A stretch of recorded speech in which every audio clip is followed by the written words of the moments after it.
പ്രിയപ്പെട്ടവരെ, ഞാൻ RJ ഹരിചന്ദ്രൻ മഠം. എൻ്റെ അടുത്ത് പലരും പറയാറുണ്ട്, നമ്മുടെ ജീവിതത്തിലെ ഇഴയെടുപ്പത്തിന് വേണ്ടിയിട്ടുള്ള കുറച്ച് കാര്യങ്ങൾ പറഞ്ഞു തരുമോ എന്ന്. ദാമ്പത്യ ജീവിതം സുദൃഢമായിട്ട് കൊണ്ടുപോകാനുള്ള കാര്യങ്ങളാണ് അവർ ചോദിക്കുന്നത്. എന്നാൽ ഇവരടുത്ത് സംസാരിച്ച് തുടങ്ങുമ്പോൾ മനസ്സിലാകുന്നത് ഇവർ വിവാഹ ജീവിതവും ദാമ്പത്യ ജീവിതവും ഒന്നാണെന്നാണ് ധരിച്ചു വച്ചിരിക്കുന്നത് എന്നാണ്. അപ്പോൾ നമ്മൾ അടിസ്ഥാനം തൊട്ട് കാര്യങ്ങൾ പഠിച്ചു പോയാലല്ലേ നമുക്കതിൻ്റെ നേട്ടം ഉണ്ടാവുള്ളൂ. അപ്പോൾ ഞാൻ ഇനിയുള്ള കുറച്ച് വീഡിയോയിൽ ദാമ്പത്യ ജീവിതത്തിന് മുതൽക്കൂട്ടാകുന്ന കുറച്ച് കാര്യങ്ങളായിരിക്കും പറഞ്ഞു തരുന്നത്. വിവാഹം കഴിഞ്ഞവർക്കും വിവാഹം കഴിയാത്തവർക്കും ഇനി വിവാഹ ബന്ധം ഏർപ്പെടുത്തിയവർക്കും തന്നെ പ്രയോജനം നൽകുന്ന കാര്യങ്ങളായിരിക്കും അത്. അതുകൊണ്ട് തന്നെ ഈ വീഡിയോ സീരീസ് നിങ്ങൾ പൂർണ്ണമായിട്ട് കാണണം. മാത്രമല്ല, നിങ്ങളുടെ അഭിപ്രായങ്ങൾ, നിർദ്ദേശങ്ങളൊക്കെ ഇതിൻ്റെ കീഴെ കമൻറ്റ് ബോക്സിൽ രേഖപ്പെടുത്തുകയും വേണം. പലരുടെയും വിചാരം വിവാഹം കഴിഞ്ഞ് ഭാര്യയും ഭർത്താവും ഒരേ വീട്ടിൽ തന്നെ താമസിക്കുകയാണെങ്കിൽ അവരുടെ ജീവിതം വിജയകരമാണെന്നാണ്. എന്നാൽ ഒരുപാട് വീടുകൾ എടുത്തു നോക്കിയാൽ അവിടെ ഭാര്യയും ഭർത്താവും ഒരുമിച്ച് തന്നെയാണ് ജീവിക്കുന്നത്. പക്ഷെ അവർ ജീവിക്കുന്നത് സന്തോഷത്തോടു കൂടി ആയിരിക്കുകയില്ല. വിവാഹം ഒരു ദിവസത്തിൽ നടക്കുന്ന ഒരു ചടങ്ങാണ്. എന്നാൽ ദാമ്പത്യം എന്ന് പറയുന്നത് നിത്യേന അപ്ഡേറ്റ് ചെയ്യേണ്ടുന്ന ഒന്നാണ്. അവിടെ ദിവസവും ചില പരിവർത്തനങ്ങൾ നടത്തിക്കൊണ്ടിരിക്കണം.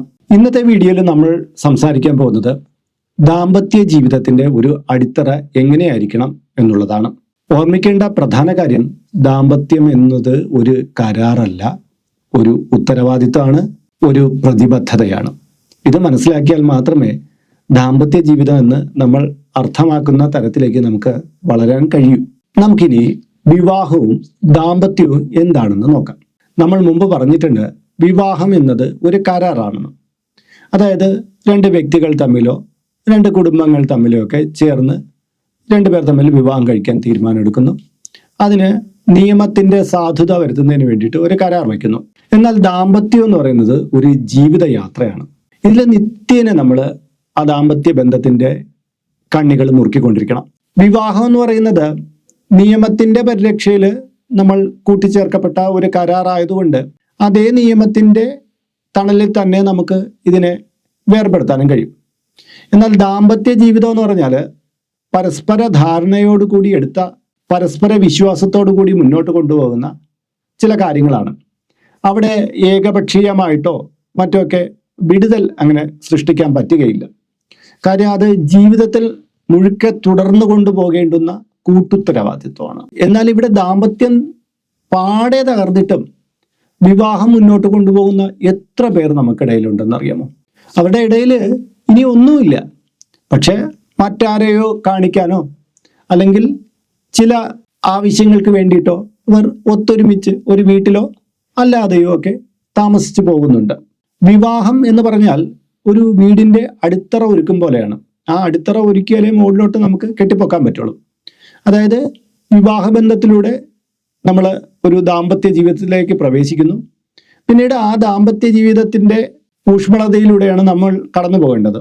അവിടെ സമാധാനം വേണം, സന്തോഷം വേണം, കൂട്ടുത്തരവാദിത്വങ്ങൾ വേണം, അവിടെ സുരക്ഷിതമായിട്ടുള്ള അവസ്ഥ ഉണ്ടാകണം. ഇതെല്ലാം വിവാഹം എന്ന കരാറിനപ്പുറം ദാമ്പത്യ ജീവിതത്തിന്റെ ഉത്തരവാദിത്വമാണ്. എന്നാൽ വിവാഹം കഴിഞ്ഞിട്ടും കൂട്ടുത്തരവാദിത്വമില്ല, പരസ്പരം മിണ്ടുന്ന തന്നെ കുറവ്, ഒരു തരത്തിലുള്ള പരസ്പര ധാരണകളുമില്ല, എന്തിനോ എങ്ങനെയൊക്കെ ജീവിച്ചു പോകുന്നു എന്ന് പറയുന്നതിന് നമുക്ക് ഒരിക്കലും അവരെ ദമ്പതികളെന്നോ ദാമ്പത്യമൊന്നും വിശേഷിപ്പിക്കാൻ പറ്റില്ല. അവർ വെറും കരാറടിസ്ഥാനത്തിലുള്ള വിവാഹിതർ മാത്രമാണ്. ശരിക്കും പറഞ്ഞാൽ ഈ ഒരുമിച്ച് ജീവിക്കൽ മാത്രം മതിയോ? മറ്റുള്ളവരെ കാഴ്ചപ്പാടിൽ മറ്റുള്ളവരെ സൂചിപ്പിക്കാൻ വേണ്ടിയിട്ട് നമുക്ക് അങ്ങനെയൊക്കെ ജീവിക്കാം. ഭാര്യ അടുക്കളയിൽ മാത്രം ഒതുങ്ങിക്കൂടുന്നു, കുറച്ചു നേരം ഗാർഡനിലെല്ലാം ചിലവഴിക്കുന്നു, മൊബൈൽ ഫോണിൽ നോക്കുന്നു, അവരുടെ ഇഷ്ടാനിഷ്ടങ്ങൾ നോക്കി അങ്ങ് ജീവിച്ചു പോകുന്നു.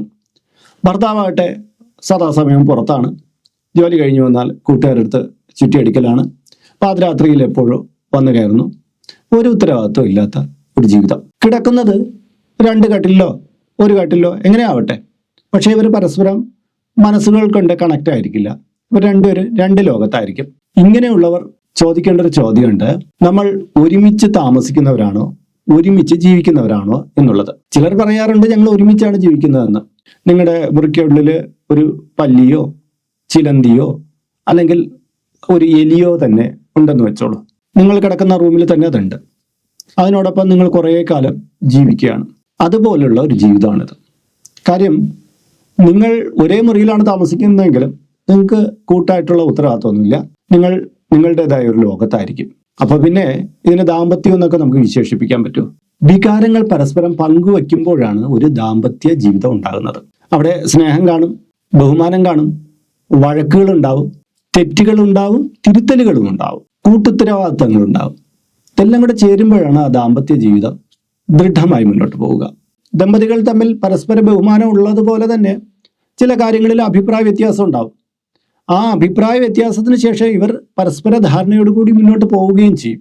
ഇവർക്കിടയിൽ ഞാനെന്നോ എൻ്റേതെന്നോ ഉള്ള ചിന്ത അധികം കാണുകയില്ല. നമ്മുടേത് എന്നുള്ളൊരു മനോഭാവത്തിലായിരിക്കും ഇവർ മുന്നോട്ട് പോയിക്കൊണ്ടിരിക്കുക. രണ്ടുപേർ തമ്മിൽ ഒരുമിച്ച് ജീവിക്കാം, പക്ഷെ അവരുടെ ആ ബന്ധം ഒരുമിച്ച് വളരുന്നില്ലെങ്കിൽ അത് ദാമ്പത്യ ജീവിതമൊന്നുമല്ല. ഇതൊരു വെറും കരാർ, ഒരു സത്രത്തിൽ പരസ്പരം കരാറടിസ്ഥാനത്തിൽ റൂം ഷെയർ ചെയ്യുന്നത് പോലെ ഒന്ന്, അങ്ങനെ മാത്രമേ അതിനെ കരുതാൻ കഴിയൂ. ദാമ്പത്യ ജീവിതത്തിലേക്ക് കടക്കുമ്പോൾ പലരും പറയുന്നത് പരസ്പരമുള്ള കൊടുക്കൽ വാങ്ങലുകൾ 50-50 ആയിട്ട് വേണമെന്നുള്ളതാണ്. അതായത് കുടുംബത്തിന്റെ മൊത്തം ഉത്തരവാദിത്തം രണ്ടായിട്ട് 50% വീതം പങ്കിട്ടെടുക്കുക എന്നുള്ളതാണ്. എന്നാൽ ദാമ്പത്യ ജീവിതത്തിലേക്ക് കടക്കുമ്പോൾ 50-50 അല്ല, 100-100 വേണമെന്നാണ് എൻ്റെ ഒരു അഭിപ്രായം. നിങ്ങൾക്കിത് മനസ്സിലായോ? ഇല്ലെങ്കിൽ ഞാൻ പറഞ്ഞുതരാം. ഒരാൾ തൻ്റെ ജീവിതത്തിലെ ഓരോ കാര്യങ്ങൾ ഇങ്ങനെ ഷെയർ ചെയ്യണം. ഇന്ന കാര്യങ്ങൾ ഭാര്യ ചെയ്യണം, ഇന്ന കാര്യങ്ങൾ എല്ലാം ഭർത്താവ് ചെയ്യണം. ഇതാണ് അവരുടെ നിബന്ധന. ഉദാഹരണത്തിന് വീട്ടിലെ കാര്യങ്ങൾ, കുട്ടികളുടെ വിദ്യാഭ്യാസം, അടുക്കള ജോലി, അവിടുത്തെ ഗാർഡനിങ്, വീടിൻ്റെ അകവും പുറവും എല്ലാം വൃത്തിയാക്കുക, ഇതെല്ലാം ഭാര്യയുടെ ഡ്യൂട്ടി. ഭർത്താവിനാകട്ടെ പുറത്തു പോയി ജോലി ചെയ്യുക, ബാങ്ക് ലോണൊക്കെ അടയ്ക്കുക, മറ്റ് സോഷ്യലായിട്ടുള്ള കാര്യങ്ങളിൽ എല്ലാം ഇടപെടുക, വീട്ടിന് വേണ്ടുന്ന മറ്റ് കാര്യങ്ങളെല്ലാം അദ്ദേഹം നിർവഹിക്കുക. ഇങ്ങനെ രണ്ടുപേര് കരാർ വെച്ച് മുന്നോട്ട് പോവുകയാണ്. നമ്മുടെ നാട്ടിൽ ഒരുമാതിരിപ്പെട്ട വീടുകളിലൊക്കെ ഇങ്ങനെ ഒരു കരാറ് അലിഖിതമായിട്ട് കാണപ്പെടാറുണ്ട്. പഴയ കാലം തൊട്ടേ ഇങ്ങനെയൊക്കെ കണ്ടുവരാറുണ്ട്. അതുകൊണ്ട് തന്നെ ഈ ഒരു ഉദാഹരണത്തിൽ നിങ്ങൾക്ക് അധികം അതിശയോക്തി കാണുകയില്ല. പക്ഷേ ഇവിടെ ഈ കരാറിലൊരു പ്രശ്നമുണ്ട്. കാരണം എന്ന് പറഞ്ഞാൽ ഈ 50 കാര്യങ്ങൾ ചെയ്യേണ്ട ഭാര്യയ്ക്ക് പെട്ടെന്നൊരു അസുഖം ഉണ്ടായി. കുറച്ച് നാൾ അവർ കിടപ്പിലായിപ്പോയി. അപ്പൊ ഈ കുട്ടിയെ നോക്കാനും ഗാർഡനിങ്ങും അടിച്ചുവാരലും എല്ലാം ഈ ഭർത്താവിന്റെ ചുമലിലേക്കും കൂടെ വരും. അതുപോലെ തന്നെ ഭർത്താവിന് എന്തെങ്കിലും പ്രശ്നം വന്ന് അദ്ദേഹത്തിനൊന്നും ചെയ്യാൻ പറ്റാത്തൊരു കണ്ടീഷൻ വന്നു കഴിഞ്ഞാൽ ഈ ഇൻകം ഒക്കെ ഉണ്ടാക്കുന്ന കാര്യത്തിലും ഭാര്യയ്ക്ക് ഇറങ്ങിത്തിരിക്കേണ്ടി വരും. സ്വന്തം ഉത്തരവാദിത്വത്തിന് പുറമെ മറ്റേയാളുടെ ഉത്തരവാദിത്വം ഏറ്റെടുക്കേണ്ടി വരും. അതായത് ഞാൻ ആദ്യം പറഞ്ഞ 100-100%. ഒരു ദാമ്പത്യ ജീവിതത്തിലേക്ക് പ്രവേശിക്കുമ്പോൾ നിങ്ങൾ 100-100% ചെയ്യാൻ സന്നദ്ധമായിട്ട് ചെന്നില്ലെങ്കിൽ വളരെ പ്രശ്നത്തിലായി പോകും. എപ്പോൾ വേണമെങ്കിലും പങ്കാളികളിൽ ഒരാൾക്ക് ഇങ്ങനെയൊക്കെയുള്ള ഒരു പ്രശ്നം ഉണ്ടാവാമെന്ന് ചിന്തിച്ചുകൊള്ളാം. അല്ലാതെ മനുഷ്യരെപ്പോഴും ഒരുപോലെ കാണപ്പെടുകയൊന്നുമില്ല. കണ്ടാൽ ഭാഗ്യം എന്നേ പറയാനുള്ളൂ. അങ്ങനെ എന്തെങ്കിലും പ്രശ്നം വരികയാണെങ്കിൽ ആ 100% നമ്മൾ ഏറ്റെടുക്കാൻ തയ്യാറാകണം. അല്ലാതെ ഞാൻ എൻ്റെ 50 മാത്രമേ ചെയ്യൂ എന്ന് പറഞ്ഞിരിക്കുന്നവർക്ക് മറ്റത് ഉൾക്കൊള്ളാൻ പറ്റില്ല. കുറെ ടെൻഷൻ, ഫ്രസ്ട്രേഷൻ, ഒടുവിൽ ദാമ്പത്യ ജീവിതം നരകമാണെന്ന് തോന്നും. ചിലർ വേർപിരിഞ്ഞു പോകും. അതുകൊണ്ട് തന്നെ ഇത് പ്രധാന പോയിന്റാണ്. ഒരു ദാമ്പത്യ ജീവിതത്തിലേക്ക് പ്രവേശിക്കുമ്പോൾ 100% ഏറ്റെടുക്കാൻ തയ്യാറാകുന്ന ഒരു മനസ്സ് അത്യാവശ്യമാണ്. സന്തോഷത്തിൽ മാത്രമല്ല, സങ്കടത്തിലും പ്രതിസന്ധികളിലും കൂടെയുള്ളവരാണ് ദമ്പതികൾ എന്ന് പറയുന്നത്. ഭാര്യയ്ക്ക് ശാരീരികമോ മാനസികമായിട്ട് ഒരു പ്രശ്നം വരുമ്പോൾ അവളെ കുറച്ച് തളർന്നു പോകും. അവളുടെ ഡ്യൂട്ടി ഏറ്റെടുക്കേണ്ടുന്ന ഭർത്താവും ഉണ്ടായിരിക്കും. അപ്പം ആ ഭർത്താവ് പറയേണ്ടത്, പേടിക്കണ്ട, നമുക്ക് ഒറ്റക്കെട്ടായിട്ട് ഇത് നേരിടാം, ഞാൻ എല്ലാത്തിനും നിന്നോടൊപ്പം ഉണ്ട് എന്ന് പറയുകയാണെങ്കിൽ ആ ഭാര്യ ആ നിമിഷങ്ങളിൽ അനുഭവിക്കുന്ന ഒരു ആശ്വാസമുണ്ട്. അത് പറഞ്ഞറിയിക്കാൻ പറ്റാത്ത ഒന്നായിരിക്കും. അതുപോലെ തന്നെ ഭർത്താവിന് എന്തെങ്കിലുമൊക്കെ പ്രശ്നം വരുമ്പോൾ ഭാര്യ അയാളോട് ചേർന്ന് നിന്ന്, പേടിക്കണ്ട, ഞാനുണ്ടല്ലോ, നമുക്കിതെല്ലാം ശരിയാക്കി എടുക്കാം എന്ന് പറയുന്ന ഒരു പങ്കാളിയാണെങ്കിൽ ആ ഭർത്താവിന് പിന്നെ വേറൊന്നും വേണ്ട, അത്രത്തോളം സമാധാനം അദ്ദേഹത്തിന് കിട്ടും. എന്നാൽ ഈ കൂട്ടുത്തരവാദിത്തം 50-ൽ ചുരുക്കിയിരുന്നെങ്കിലോ, ഈ ഭാര്യയുടെ ഉത്തരവാദിത്തം ഏറ്റെടുക്കാൻ ഭർത്താവിന് പറ്റില്ല, ഭർത്താവിൻ്റെ ഉത്തരവാദിത്തം എടുക്കാൻ ഭാര്യയ്ക്ക് പറ്റില്ല.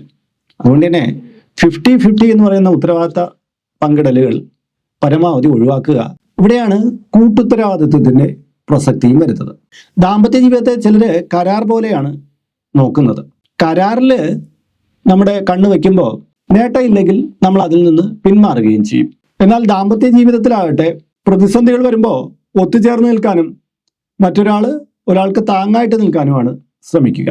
ഇന്നത്തെ വീഡിയോയിൽ ദാമ്പത്യ ജീവിതത്തിന്റെ ഒരു അടിത്തറ എങ്ങനെയായിരിക്കണം എന്നുള്ളതാണ് ഞാൻ പറഞ്ഞത്. ഇനി തൊട്ടുള്ള വീഡിയോയിൽ ഇത് എങ്ങനെ നമുക്ക് ശരിയാവണ്ണം പരിപാലിച്ച് മുന്നോട്ട് കൊണ്ടുപോകാം, നല്ലൊരു ദാമ്പത്യ ജീവിതം കെട്ടിപ്പടുക്കാം എന്നുള്ളതിനെ കുറിച്ച് വിശദമായ കാര്യങ്ങൾ സംസാരിക്കുന്നതാണ്.